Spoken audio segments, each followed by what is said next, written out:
Une voie de la paix et de la prospérité s'ouvre à l'innovation.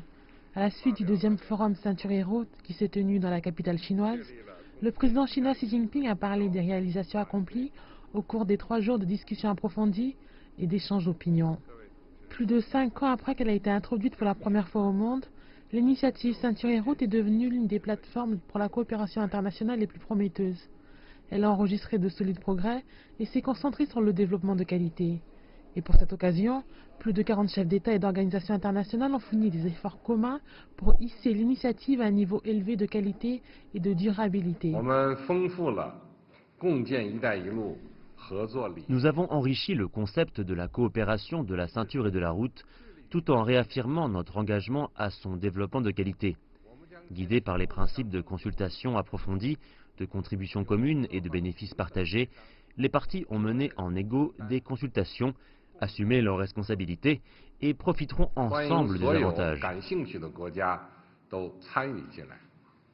Il y a 2 ans, lors du premier forum Ceinture et Route, un consensus positif et des résultats fructueux ont été obtenus. Et les officiels ont indiqué que les résultats étaient bien meilleurs cette fois-ci. Un total de 283 résultats ont été obtenus, y compris en ce qui concerne les accords et les initiatives gouvernementaux, sans oublier les projets concrets de coopération impliquant la participation du secteur des affaires. De plus, un nombre considérable de contrats commerciaux ont été signés lors du forum.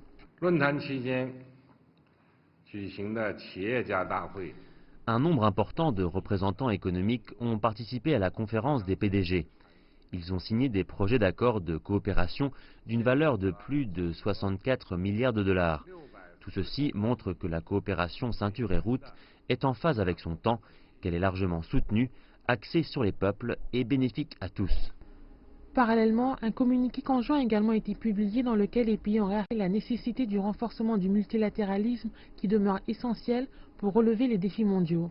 Le communiqué a appelé à des efforts conjoints pour développer davantage l'initiative Ceinture et Route et a également promis une coopération ouverte, verte et propre, reposant sur des vastes consultations. Le document a appelé à des efforts collectifs pour poursuivre un développement de qualité, axé sur les peuples et durable. Il a également demandé aux participants d'améliorer les politiques de développement et de renforcer l'infrastructure de connectivité. Les nations partenaires ont également convenu d'approfondir la coopération pratique et de promouvoir les échanges entre les peuples.